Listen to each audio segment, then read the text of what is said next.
పోయిన వారంలో వివేక చూడమణి అనే గ్రంథంలో 84 శ్లోకం వరకు చెప్పుకున్నాం. ప్రతి వారం మాదిరిగానే జరిగినటువంటి శ్లోకాలను కొద్దిగా గుర్తు చేసుకుని ప్రతిమ శ్లోకాల మీద వివరణ చేసుకుందాం. జరిగినటువంటి శ్లోకాలను కొద్దిగా గుర్తు చేసుకుందాం.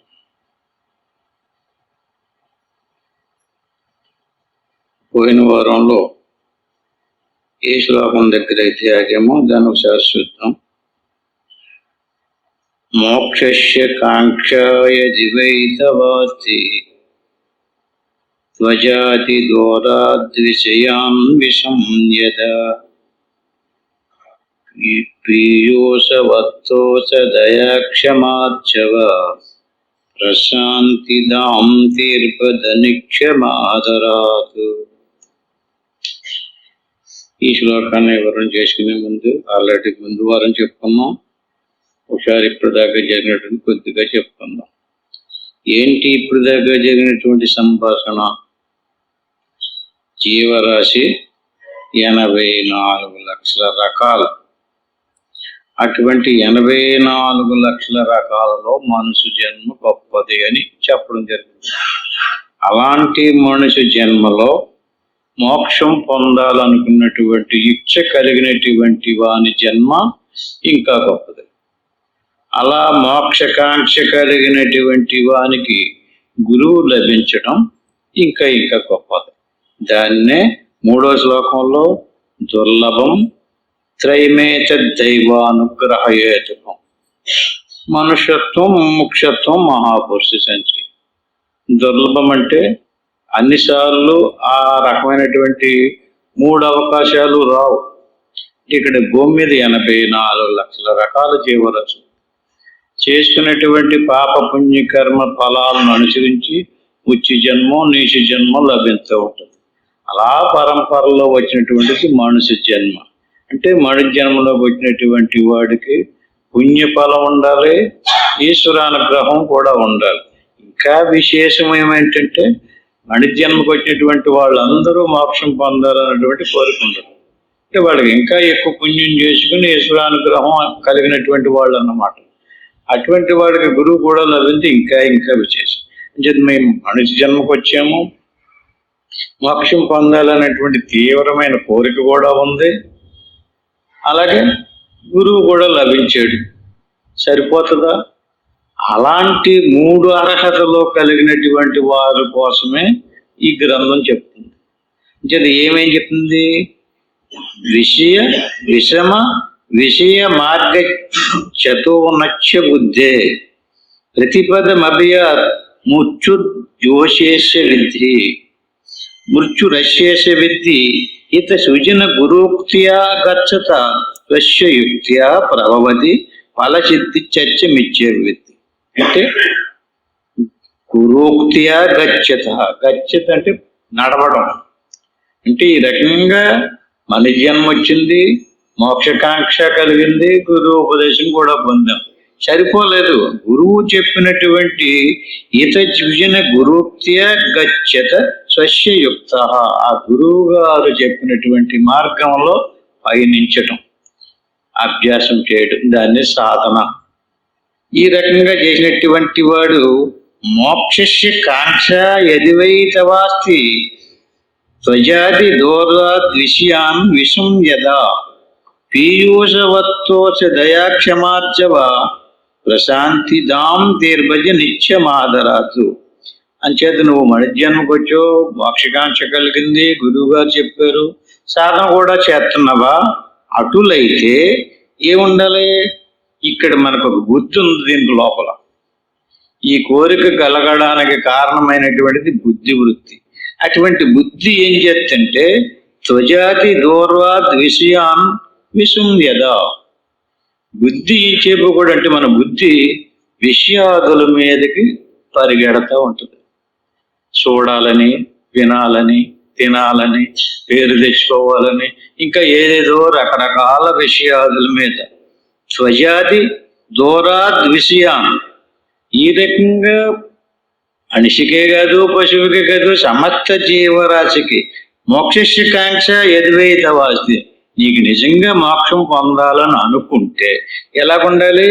ఈ విషయాదుల మీదకి పరిగెట్టేటటువంటి బుద్ధిని, ఆ బుద్ధి వృత్తిని నువ్వు అరికట్టాలి. ఎలా అరికట్టాలో చెప్తున్నారు. ఎలాగంటే విషం యదా, మనం విషం ఎలా తీసుకోము? ఎందుకు తీసుకోం? విషం తాగితే చనిపోతాం కదా, దాని మీద భయం ఉంది మనకి, దాని మీద ఒక అవగాహన ఉంది. ఏంటిది? విషం తాగితే చనిపోతాం అనేటువంటి అహం. విషం తాగాడు అనుకోండి, ఎవరికి తెలియలేనోడు తాగుతాడు, తెలిసినోడు తాగడు. విషం యదా, విషాన్ని ఎలా తీసుకోమో, తీసుకుంటే చనిపోతామనేటువంటి అవగాహన ఎలా ఉంటుందో అట్టి మాదిరిగా విషయాదుల మీదకి పోయేటటువంటి మనసు ఎలా ఉండాలి? విషం తాగితే చనిపోతామనేటువంటి బుద్ధి కలిగినటువంటి వాడు బుద్ధి వృత్తి ఎలా ఉంటుందో విషయాదుల మీదకి వెళ్ళే మనసుకి అలాంటి బుద్ధి కలిగించాలి మనం. పీయోష వత్తోచ దయా క్షమార్చవ అంటే అలాగ విషయాదుల మీదకి వెళ్ళేటటువంటి ఆ బుద్ధి వృత్తికి మార్పు చేసి వేరే అంటే అది దానికి అలవాటు పడిపోయింది కదండి, చూడాలని వినాలని. ఏ ఏ విషయాదులకు వెళ్తుందో దానికి విరుద్ధమైనటువంటి విషయాలని దానికి ఎక్కించాలి. అంటే ఏంటి? చూడాలి. ఏం చూడాలి? భౌతిక సంబంధమైన విషయాలను చూడాలనుకుంటుందనుకోండి, అటువంటి అప్పుడు ఏ దేవతా సంబంధమైనటువంటి ఏ పూజలో తీర్థయాత్రలు అలా మళ్లించాలి దాన్ని. అంటే ఇంకా ఎలా చేయాలి? పీయోష వత్తోష దయా క్షమ ఆర్చవము. దయ అంటే సమస్త జీవరాశుల మీద దయ కలిగి ఉండాలి, మళ్లించాలి. అలాగే అన్ని జీవుల మీద దయ, ప్రేమ, క్షమ. ఎవరి మీద కోపం తెచ్చుకోనివ్వకూడదు. ఏదైనా ఒకవేళ తప్పు చేసిన పనులు ఇద్దరు క్షమించేసి గుణం ఉండాలి. క్షమించిన నేను నూరైనా సరే క్షమించిన అంటారు కదా. ఇంకా ఏం గుణాలు కలగజేయాలి? దయ, క్షమ, ఆర్చవము. వదిలిపెట్టేసేసి ప్రశాంతిదాం తీర్భజ నిత్యమాదరాతు. ప్రతి జీవరాశిని దయతో, ప్రేమతో చూడాలి, ఆదరణతో చూడాలి, ప్రేమగా చూడాలి. మనిషి అని చెప్పి కూడా ప్రశాంతంగా ఏకాంతంగా ఉండడానికి కోరిక కలిగి ఉండాలి. ఈ రకంగా నిరంతరము నేను సాధన చేస్తున్నాను, గృహోపదేశం పొందేశాను, నాకు మోక్షకాంక్ష కూడా ఉంది అన్నినప్పటికీ కూడా జాగ్రత్తలు తీసుకోకపోతే నీకు సిద్ధి పొందడానికి తేడా అవుతుంది. అంచేత నీకు అసలు ఈ రకమైనటువంటి బాహ్య సంబంధమైనటువంటి విషయాదుల మీదకి మన మనసు ఎందుకు వెళుతుందో దానికి సంబంధించినటువంటి దేనిని దృష్టిలో పెట్టుకుని మనం ఎంత చేస్తున్నామో దాని మీద మనకు ఒక అవగాహన రావాలి. ఆత్మ మీద ఒక అవగాహన రావాలి, దేహం మీద ఒక అవగాహన ఉండాలి, ప్రాణం మీద ఉండాలి, మనసు మీద ఉండాలి, ఇంద్రియాల మీద ఉండాలి.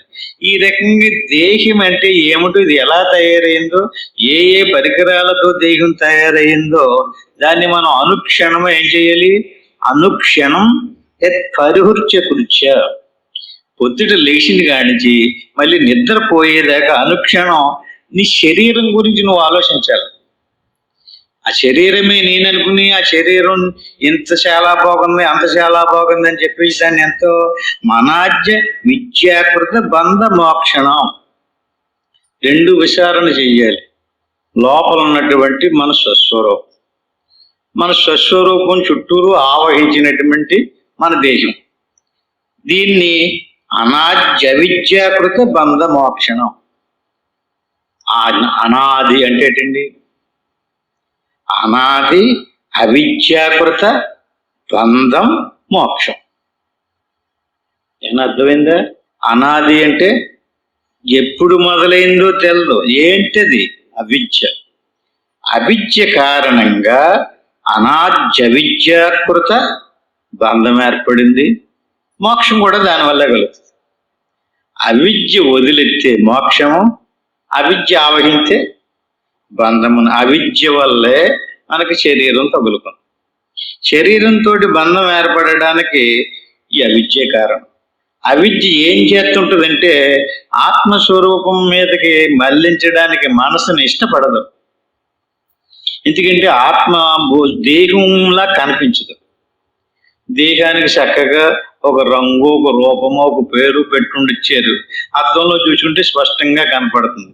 అట్టి మాదిరిగా ఆత్మను చూసుకున్నారంటే కనిపించదు, అద్దంలో కనిపించదు. తనకు తానుగా నేను ఉన్నానన్నటువంటి స్మృతి తప్ప ఇలా కంటితోటి ఒక వస్తువును చూసినట్టుగా చూడడం కుదరదు. అందుకని అవిద్య ఏం చేస్తుంటదంటే ఆత్మ అనేది లేనే లేదు, ఉన్నది ఏదో శరీరమే. అంచేత నువ్వు ఈ శరీరం భగవంతుడు ఇచ్చాడు కనుక ఈ శరీరంతో హాయిగా సుఖాలు అనుభవించాలి. సుఖాలు అనుభవించలేనటువంటి జన్మ కూడా జన్మేనా, అంచేత భోగాలు అనిపించాలని దేహ పరార్ధ్యోయ మముఖ్య పోషణే. అంచేత శరీరాన్ని బాగా పోషించుకోవాలి, అలంకారం చేసుకోవాలి. చెట్లు మొదలైనవి పోసుకుని, జుట్టుకి రంగులు గట్ట వేసుకుని, అలంకారం చేసుకుని శరీరాన్ని బాగా ఆనందంగా ఆకర్షణవంతంగా దేహక పరార్ధ్యోయ మముష్య పోషణే. ఇది ఈ రకంగా చేసేటటువంటి భ్రాంతిని కలిగించేది అవిద్య. ఆత్మస్వరూపాన్ని తెల్లనివ్వకుండా చేసేది అవిద్య. దేహ స్వరూపం మీద మమకారం కలిగించి విశ్వదేశ ప్రమనేన హంతి. నీవు గనక ఇదే భావంలో కడకంటా ఉంటే నువ్వు మోక్షం పొందమంటాడు. ఇలాంటి వాడిని స్వమనేన యజ్జతే స స్వమనేన హంతి అంటే దీని అర్థం ఏంటంటే అండి, ఎవడైనా మనల్ని చంపితే దాన్ని ఏమంటారండి? ఎవడో వచ్చి చంపేసాడండి, అచ్చ. అలా కాకుండా ఎవడైతే దేహ పరార్ధ్యోయ మముష్య పోషణే, శరీరానికి చక్కగా అలంకారాలు చేసుకుని అద్దంలో చూసుకుని ఆ మేషం దువ్వుకుంటూ మురిసిపోతూ నేను చాలా అందగాడిని, చాలా బలంగా ఉన్నాను, చాలా యవ్వనంలో ఉన్నాను, నాతోటి సరి సమానమైనటువంటి వాడు ఎవడో లేడని పొంగిపోతుంటాం కదా. ఇది ఏదైతే ఉందో యజ్జతేశ స్వమనేన అంతే. అలాంటి భావన కలిగినటువంటి వాడు ఎవడైతే ఉన్నాడో వాడు స్వమనేన అంతే, వాణ్ణి వాడే చంపేసుకుంటున్నాడు. ఎలా చంపేసుకుంటున్నాడండి? అతని భావన దేని మీద ఉంది?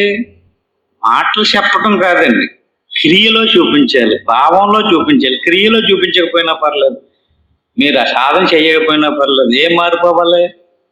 అలాగని చెప్పి శరీరాన్ని అష్టోక్కరంగా తయారు చేసుకోమనా దీని అర్థం? భావన శరీరం మాత్రం శుభ్రంగానే ఉంచుకోవాలి. శుభ్రంగా లేదనుకోండి, దూరంగా కూర్చోబోయా, దూరంగా కూర్చో అంటారు కదా. శరీరాన్ని శుభ్రంగానే చూసుకోవాలి. భావన అర్థంలో చూసి నా శరీరం అంతా సుందరంగా ఇంకొకటి శరీరం లేదని అహంకారం చూపెడుతుంటాడు కదా ఒకడు, దాన్ని చంపమంటున్నాడు. అంతేగాని తన స్వరూపాన్ని చంపుకుంటున్నాడు. మా చజ్జతే, ఇతను సజ్జనుడు కాదు, స్వమనేన హంతి, తనను తానుగా చంపేసుకుంటున్నాడు. జన్మ అయిపోతుంది. జన్మ అయిపోయిన తర్వాత ఏమొస్తుందండి? ఇప్పుడు ఆలోచించండి. దేనినైతే ఇతను చాలా జాగ్రత్తగా మాపులు పొగులు పోషించాడో, దేని మీద చాలా భావన కలిగి ఉందో, అటువంటి ఏ భావన నశించలేదో ఆ భావన ఉండిపోయింది కదా చనిపోయినటువంటి వాడికి. మరి అది ఏం చేస్తుంది? అవిద్య మళ్ళీ తీసుకొచ్చి పెట్ట అనుక్షణం యత్ పరిహృత్య కృత్య. నువ్వు నిరంతరము దాన్ని దాన్ని విచారణ చెయ్యాలి. రెండు వస్తువులు ఉన్నాయి నీకు, ఒకటి దేహం, ఇంకొకటి ఆత్మ అనాత్మ. నువ్వు ఎంత సాధన చేసేవు అన్నది అక్కర్లేదు, రెండిటిని పరిశీలించుతా ఉండాలి. ఒకటి నిత్యము ఉంది, ఇంకొకటి మారిపోతూ ఉంది. నిత్యము ఉండేది ఆత్మ, మారిపోయేది ఇప్పుడు శరీరం ఉంది. శరీరాన్ని చూచుకుని మురిసిపోతున్నాం కదా, ఈ శరీరం జాగ్రత్తలోనే ఉంటుంది. స్వప్నంలోకి వెళ్ళేటప్పుడు ఈ శరీరం కనిపించదు, కానీ నువ్వు ఉంటావు.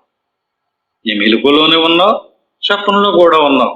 కానీ ఏ శరీరం కోసం జీవితాంతం త్యాగం చేసేవో అటువంటి శరీరం స్వప్నంలోకి వెళ్ళేటప్పటికి లేదు, నువ్వు ఉన్నావు.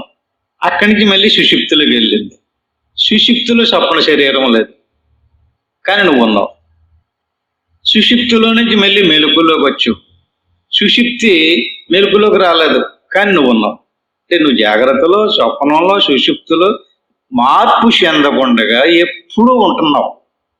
కానీ నీ చుట్టూ ఉన్నటువంటి వస్తువు ఏదైతే ఉందో అవిద్య వల్ల కల్పించబడినటువంటి బంధము శాశ్వతంగా నిన్ను బంధించలేదు. ఒక్కొక్క అవస్థలోకి తీసుకొచ్చి పెడుతుంది, మార్పు చెందుతూ ఉంది. నువ్వు జాగ్రత్తగా కనిపెట్టినట్లయితే అనాద్యవిద్యాకృత బంధం మోక్షం కలిగితే వదిలేస్తుంది. దేనిని పట్టుకుంటే వదిలేస్తుంది? నీ స్వరూపాన్ని పట్టుకుంటే వదిలేదు.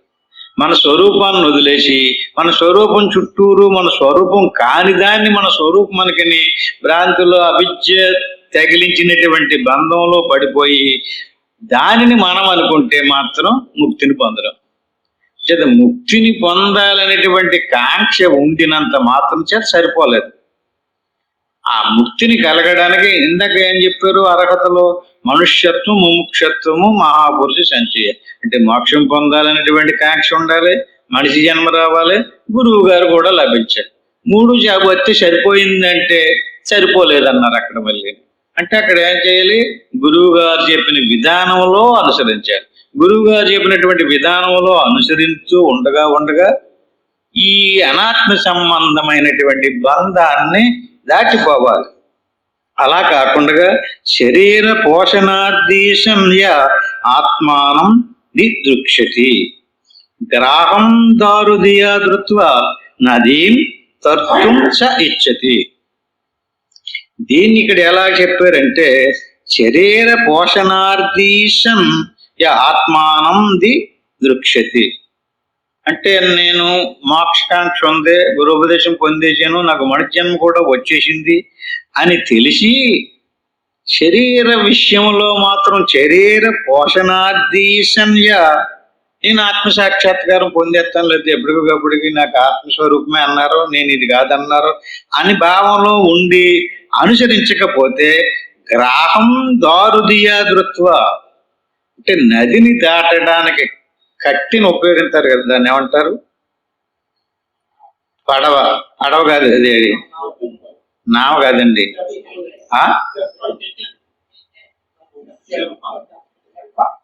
గ్రాహం అంటే అదే ఒక పొయ్యిని తయారు చేసి దాని మీద పడుకుని దానికి పేరు ఉంటుంది, తెప్పను పట్టుకుని దాడతారు. నదిలో ఇది 10 మందిని కూర్చోబెట్టి నది తీసుకెళ్ళిపోద్ది. అంటే ఒక కట్టిను ఒక పలకలాగా తయారు చేసి దానికి ఒక మేకి కొడతారు. ఆ మేకి పట్టుకుని ఆ చేతితోటి ఇలాగ దాని మీద పట్టుకుంటే నది దాటేచ్చు అనమాట. దాన్ని తెప్ప అంటారు. అట్టి మాదిరిగా తెప్పని పట్టుకుని నదిని దాటడానికి బదులు భ్రమించి మొసలిని పట్టుకున్నటువంటి వాడు మొసలిని పట్టుకుని నదిని దాటగోరు వానితో గ్రాహం దారుదియా ధృత్వ నదీం తర్తు నాకు వచ్చదు. ఆడు నదిని దాటలేడట. ఎందుకు దాటలేడు? దాటించడానికి దేన్ని పట్టుకున్నాడు? తెప్పను పట్టుకోలేదు, మొసలిని పట్టుకున్నాడు. మొసలి మీద కూర్చున్న వాటికి మొసలి కడకంటా తీసుకెళ్ళదు, మధ్యలోనే ముంచెత్తది మింగెత్తది మొత్తం ఏదో రకంగా. ఈ రకంగా శరీర పోషణార్థేశం. ఎవడైతే శరీరం మీద 100కి 100 పాళ్ళు పెట్టేసి శరీరం పోషణార్థమే తన యావత్ లక్షణాన్ని ఉపయోగించాడు అనుకోండి, ఆత్మానం దిదృక్షతి, అతనికి ఆత్మసాక్షాత్కారం కలగదంటున్నాడు. అంటే మేము శరీరాన్ని శుభ్రంగా చూసుకోకుండా, బలంగా చూసుకోకుండా అనారోగ్యంతో ఈశ్వరమంటూ ఉండాలన్నా దాని అర్థం కాదు. భావన మన లోపల మన స్వరూపం వైపుకి తిరగకుండా కేవలం శరీరమే నా స్వరూపం అనేటువంటి భావనతో ఉండి మాటలు మాత్రం నేను మోక్షం పొందాలి, నాకు గురువు లభించాడు, నేను శాస్త్రం చదివాను, అధ్యయనన్న వాడికి మోహ ఏవ మహామృత్యుడు ముఖ్యోర్వ పురాదిషు మోహో వినిర్జితోయేన సముక్తి పదమర్హతి. వీడు మాత్రం మోక్షం పొందడానికి అర్హుడు కాదు. అంటే మోక్షం పొందడానికి సంబంధించినటువంటి వ్యక్తి ఎవడైతే ఉన్నాడో అటువంటి వాడికి శరీరాదుల యందు మోహము కలిగి ఉండుటయే మోక్షపేక్ష కలవాని పాలిటి మహామృత్యువు. మృత్యు అంటే ఏంటండి? శరీరం మీద ప్రేమాభిమానాలు ఎవరికైతే ఉన్నాయో, శరీరం మీదే కాదు, ఆ శరీరానికి సంబంధించినటువంటి ఎవరికైతే మోక్షాపేక్ష ఉంది, అపేక్ష ఉంది, కానీ ఆ మోక్షాపేక్ష కలిగినటువంటి వాడికి మృత్యువేది శరీరం మీద ఉండేటటువంటి ప్రీతే. ఆ మోహమును జయించిన వాడు ఎవడు, వాడు మాత్రమే ముక్తిని పొందుతాడు. మోహం అంటే భ్రమ, భ్రాంతి. దేని మీద? దేహ భ్రాంతి. మోహం జహి మహామృత్యుం దేహదార సుతాదిశు. కొన్ని అక్షతుడు సరిపెట్టి ఊరుకున్నాడా అంటే వాడు శరీరం మీద ప్రీతే కాదు, మోహం జహి మహామృత్యుం. ఎవడికైతే శరీరాభిమానం నశించలేదో అటువంటి వాడు మోక్షం పొందడం కుదరదు, సాధన చేసినప్పటికీ కూడా అన్నాడు కదండి. అంతేకాదు దేహ దార సుతాదిశు. దార అంటే భార్య లేక భర్త, సుత అంటే పిల్లలు, ఆ పిల్లలు అంటే మనవలో మనవరు అంటారు. ఇదంతా దేహ దార సుతాదిశు. ప్రతి వ్యక్తికి కూడా వాడు దేహం మీద అభిమానం, వాడు భార్య బిడ్డల మీద అభిమానం, ఆ బిడ్డలకు పుట్టిన బిడ్డల మీద కూడా ఇది మహామృత్యువు అన్నమాట. మృత్యువు చిన్న మృత్యువే తన దేహం మీద ఉన్నటువంటి ప్రీతి. మరి వాళ్ళందరినీ చూసుకునేవాడికి ఎక్కడ లేని ఆనందం పొంగిపోతూ ఉంటుంది. ఎవరిని చూసి? మన పిల్లలు, మన సంసారం, మన భార్య, మన భర్త, మాది, నేను, మా పిల్లలు, మా మనలు. మోహం జహి మహామృత్యు. ఈ మోహం ఏదైతే ఉంది ఇది మహామృత్యు. నీకు మోక్షం రావాలి అంటే అది అన్న వస్తువు ఏంటండి? నీ భావనే మారాలి. మన భావన ఏది? నేను చైతన్య స్వరూపమైనటువంటి ఆత్మను, చైతన్య స్వరూపమైనటువంటి ఆత్మస్వరూపం మీద భావన పోయి దేహభావంతో మనం తగులుకున్నాం. దీని మీద ప్రేమ ఏర్పడింది. యం జిత్వా మునయో యాంతి. విశ్వంలో ఎవరైనా మోక్షం పొందేరు అంటే యం జిత్వా మునయో యాంతి. ఈ ధారాసుతాదుల మీద, దేహధార సుతాదిశు, వీళ్ళ మీద మోహం నశించినటువంటి వాళ్ళు ఎవరున్నారో వాళ్ళందరికీ దాని మీద మోహం నశించినటువంటి వాళ్ళే ముక్తిని పొందారు. యం జిత్వా మునయో యాంతి తద్విష్ణు పరమం పదం. అంటే ఆ వైకుంఠము, ఆ విష్ణు సాహిత్యం లభించింది అనుకోండి, ఎవరికి లభించదు అంటే ఆ భావన దేని మీదకి మళ్లించాలి? మన స్వస్వరూపం మీదకి మళ్లించాలి. మన ప్రీతిని, మన మమకారాన్ని, మన జిజ్ఞాసని, మన ఆలోచన నిరంతరము కూడా నేను దాన్ని వదలకూడదు. దేని మీదకి వచ్చింది మన భావన? దేహం మీదకి వచ్చేసింది.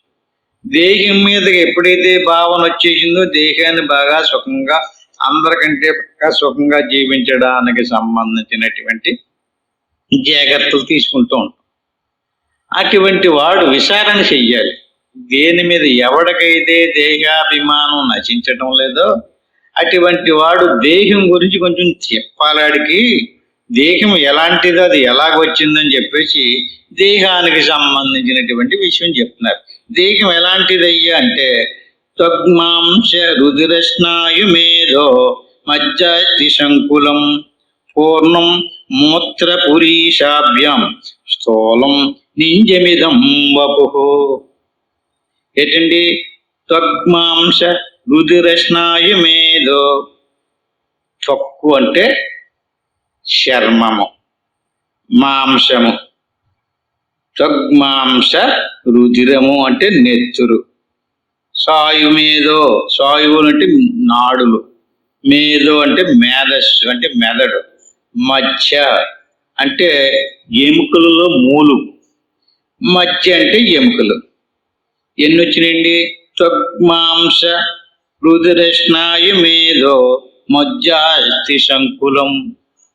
చర్మము, రక్తము, మాంసము, ఎముకలు, ఎముకలను మూలుగుని. ఇది శరీరం. శరీరం టోటల్గా అది పండితుడి శరీరమైనా, పామరుడి శరీరమైనా, బ్రాహ్మణుడి శరీరమైన, చండాలుడి శరీరమైన, ఈ ఈ పూర్ణం, ఈ శరీరము ఒక కుండ, ఒక ఘటం. ఈ ఘటం నిండా పూర్ణం, మూత్రం, పురీషాభ్యం. ఆ కుండ లోపల మూత్రము అంటే, మూత్రం అంటే ఇంకా వివరంగా చెప్పాలా, మూత్రము. పురీషం అంటేనా మలం. మూత్రం, పురీషాభ్యం, స్థూలం, నింజమిదం వపహో. ఇప్పుడు ఏ పాకీవాడో మలమూత్రాలు కొండ నిండా తీసుకొచ్చి ఇక్కడ పెట్టాడు అనుకోండి, ఆ కొండను పెట్టనివ్వం కదా, ముట్టుకోము, దాని దగ్గర కూడా వెళ్ళాం, దాని చుట్టూరు ఈగలు జిమ్మని తిరుగుతూ ఉంటాయి. అట్టి మాదిరిగా పూర్ణ మూత్ర పురీషాభ్యం, కొండ నిండా అయ్యే మూత్రము, పురీషము అని మలమూత్రాలు కొంప. ఈ రకంగా స్థూలం, నింజిమిదం వపుహు. నీకు ఎందుకు వచ్చింది అసలు ఈ దీని మీద ప్రీతి, అసలు ఈ మమకారం ఎందుకు వచ్చింది? నేను నాది పెద్ద కులం అంటాడు, నేను ఎక్కువ అంటాడు, నీ మీద నేను ఇంకా గొప్పవాడిని అంటాడు, నేను తెలివైనోడిని, చదువుకున్నాను, ఉద్యోగం, వ్యాపారం, ఏయో దానికి తగిలించి అరకతలు దానికి ఏదో 2 మెడలో దండేసి, లేదా బంగారు గొలుసేసి ఇది గొప్పవాడైపోతాడు. ఆ కొండకి అలంకారం చేసి మూత కట్టేసి ఎలాగైపోతుంది? లోపల ఏముంది? ఆ విచారణ కనుక నీకు ఉన్నట్టయితే దాని మీద నువ్వు గొప్పతనం చూపించు. నువ్వు గొప్పతనం చూపించున్నావంటే నీకు దాని మీద అవగాహన లేదన్నమాట. అంటే నీ మళ్ళీ చెప్పేదేమో ఆత్మస్వరూపానికి సంబంధించిన విషయాదులు చెప్తూ అనాత్మ స్వరూపం మీద ప్రీతిని వదలలేకపోతాం. అందుకని శరీరం అనేటువంటిది కేవలం చర్మము, రక్తము, మాంసము, ఎముకలు, ఎముకలలోని మూలుగులతో తయారైనటువంటి ఒక స్థూల శరీరం. స్థూలం అంటే కంటికి అందరికీ కనపడుతుంది.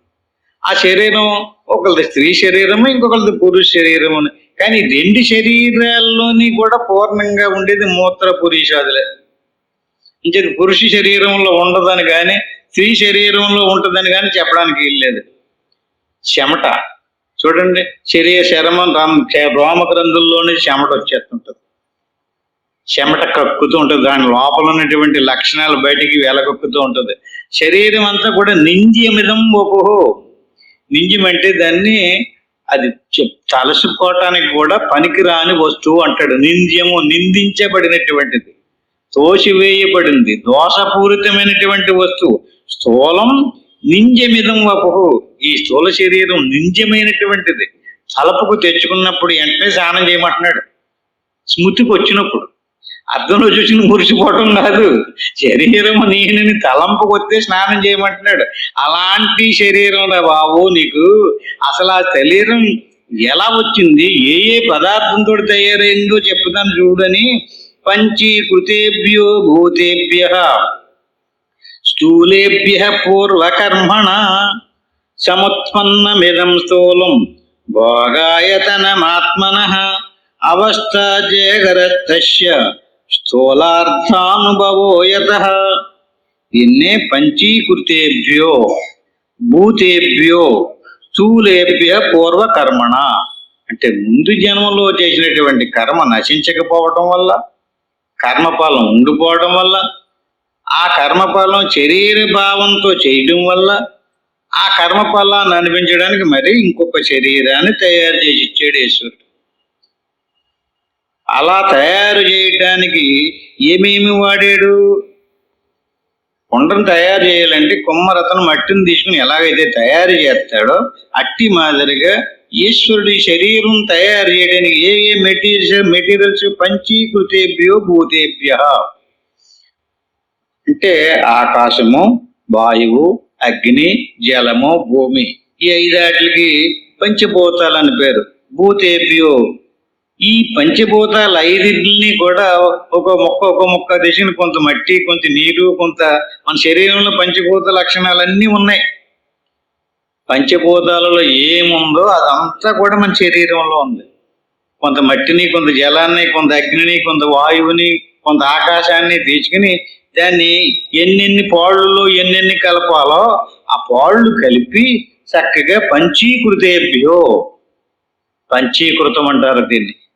భూతేభ్య ఆ రకంగా పంచభూతాలతో తయారవ్వడం వల్ల స్థూలేభ్య దానికి ఒక ఆకారం వచ్చింది. స్థూలం అంటే కనపడుతుంది. కనిపించే ఆకారానికి మూల కారణం పంచభూతాలు. పంచభూతాలు మరి భూమి కనపడుతుంది కదండి. అట్టి మాదిరిగా పంచభూతాల చేత తయారు చేయబడినటువంటి ఈ స్థూల శరీరం పూర్వకర్మణ, పూర్వంలో చేసినటువంటి కర్మ. అది ఇంకా దురదృష్టం ఏంటంటే అండి, ఇంకా మణిజన్మ వచ్చిందంటే పుణ్యకర్మ వల్ల వచ్చింది. మరి ఇంకా నింజమైనటువంటి కుక్క, పంది లాంటివి కూడా శరీరాలే కదా, కానీ పాపం చేయడం వల్ల వచ్చినాయి అలాంటి శరీరాలు. పుణ్యం చేసుకోవడం వల్ల వచ్చింది. ఇంకా పుణ్యం చేసుకోవడం వల్ల ఈ శరీరాన్ని నుంచి నేను విడుదల పొందాలి. నాకు ఎలాంటి చండాలమైనటువంటి దోషపూరితమైనటువంటి నింజమైనటువంటి శరీరాన్ని నేను ధరించవలసి వచ్చింది. నాకు ఈ శరీరం నుంచి నాకు విముక్తి కావాలి. ఎవరు అనుకోవాలి? ఎవరు గురువుగారు వచ్చి చెప్పాలా? గురువుగారు వచ్చి చెప్పేదాకా ఉండకూడదు. మనంతటి మనకు రావాలి ఆలోచన. అంటే మన శరీరం మీద మనకి ఏమి రాలేదు? అవగాహన రాలేదు. పైగా అవగాహన లేదు సరిగదా, మన శరీరం మీద వల్లమాలని దేహాభిమానం. నేను చాలా గొప్ప అంటుంటే నాకు ఎవడో సరిపోడు అంటుంటే ఆడికి మోక్షం వచ్చేస్తుందా? అంటే ఏమి రావాలి? వివేకం ఉండాలి, విచారణ చెయ్యాలి. ఈ రకంగా సముత్పన్నమిదం స్థూలం భోగాయతనమాత్మన. ఎందుకంటే శరీరం దేనికైనా సృష్టించి ఇచ్చాడు పూర్వకర్మణ. పూర్వకర్మలో చేసినటువంటి కర్మఫలాలు సముత్పన్నమిదం స్థూలం. ఈ స్థూల శరీరం ద్వారా పూర్వజన్మలో చేసినటువంటి కర్మఫలాన్ని భోగాయతనమాత్మన ఇప్పుడు ఈ శరీరం తగిలించుకుని ఈ శరీరంతో ఆ కర్మఫలాలు అనిపించాలి. వదిలించుకోవాలి. అనిపించడం కాదు, వదిలించుకోవాలి. అనిపించకపోతే కర్మఫలం వదలదు. ఇప్పుడు కర్మఫలం ముందు జన్మ. ఇంతకు ముందు జన్మలో చేసిన కర్మఫలాన్ని అనుభవిస్తూ ఇప్పుడు మళ్ళీ ఏం చేస్తున్నాం? మనం మళ్ళీ కర్మలు చేస్తాం. మళ్ళీ కర్మలు పట్టుకుని వెళ్ళి మళ్ళీ రేపు ఇంకో జన్మ తీరు. అవస్థ జాగ్రత్త స్థూలార్థానుభవోయతరు. ఈ రకంగా ఈ స్థూల శరీరంతో కర్మలు చేయడము, సుఖ దుఃఖాలు అనిపించటము, ఈ రకమైనటువంటి దీనికి ఒక అవస్థ జాగ్రత్త. అవస్థ పేరేం పేరు? జాగ్రత్త అవస్థ. ఆ అవస్థలో మనకు కనిపించే ఆ భోగాలు అనిపించేటటువంటి శరీరం పేరేం పేరు? స్థూల శరీరము. స్థూల శరీరము జాగ్రత్త అవస్థ. స్థూల శరీరమా నేను? స్థూల శరీరం ద్వారా జాగ్రత్త అవస్థను తెలుసుకుని జాగ్రత్త అవస్థకి సంబంధించినటువంటి విషయాదులు లోపల ఉన్నా కూడా అనిపించినాడు కదా. ఎందుకని? ఎప్పుడుది? ముందు జన్మలో పూర్వకర్మణ, పూర్వజన్మలో చేసిన కర్మ ఫలాన్ని ఇప్పుడు శరీరం ధరించి జాగ్రత్త అవస్థలోకి వచ్చి అనిపించినాడు. అంచేది ఇప్పుడు మనం అనిపించే అన్నీ కూడా పూర్వకర్మ ఫలాలు. ఇప్పుడు మనకు ఒక భర్త వచ్చాడు అనుకోండి, ఆడు ఎప్పుడు అనుకుంటున్నారు? మనకు భార్య ఎప్పుడుది ఆవిడ ఎవరు? అసలు ఈ మనిషికి ఒకరికి సంబంధం ఏంటండి? అసలు ఎందుకు లింక్ ఏంటి? పూర్వజన్మలో చేసినటువంటి ఆ కర్మ ఫలాన్ని అనుభవించడానికి ఆవిడికి ఈయనకి లింక్ ఉంది. ఆ కర్మ ఫలాన్ని అనిపించడానికి తగిలించాడు అతను. భార్య ఎవరు? మాతానాతి పితాని తల్లి ఎవడు రా, తండ్రి ఎవడో, పిల్లలు ఎవరో, మనవలు ఎవరు? ఆ స్థూల శరీరాలు ఏంటి? ఆ శరీరాల మీద నీకున్న మమకారం ఏంటి? స్థూలార్థానుభవోయత. నీకు ఈ స్థూలం శరీరం మీద అనుభవం ఉంది కదా, ఏంటి అనుభవం? పూర్వజన్మలో చేసిన కర్మ ఫలాలు అనిపించడానికి వీళ్ళందరినీ తగిలించాడు. నీవు పాపం యథార్థం మర్చిపోయి మర్చిపోయి ఈ కర్మ అంటే ఆ కనిపించినటువంటి భార్యను చూసినప్పుడు నా కర్మ ఏమనాలే? భర్తను చూసినప్పుడు ఆవిడ అనుకోలే ఈవిడి నా కర్మ, ఈయన నా కర్మ, ఈ పిల్లలు నా కర్మఫలం, ముందు కర్మఫలం వదిలేసి ఉండి వచ్చేసిన వాళ్ళని అది అనిపించడం మళ్ళీ ఈవిడిని తయారు చేసి నాకు తగిలించాడు. మన శరీరాన్ని చూసుకున్నప్పుడు ఏమనుకోవాలి? ఇది నా స్వకర్మ. ఈ శరీరమే వస్తువు అనుకుంటున్నారా? మీరు అనుకుంటున్నారా? నా స్వకర్మ వదిలిపెట్టదు. ఎందుకని? అది అయిపోయేదాకా ఈ జీవుణ్ణి పట్టుకుని వదులుతుంది. ఎంత గట్టిగా బిగించేసాడంటే అండి, మోహం అంటారు దీన్ని, భ్రాంతి. వీడికి జ్ఞానం కలిగిందంటే వదిలేస్తాడు, అందుకని అవిచ్చి బంధించి పాడొచ్చింది.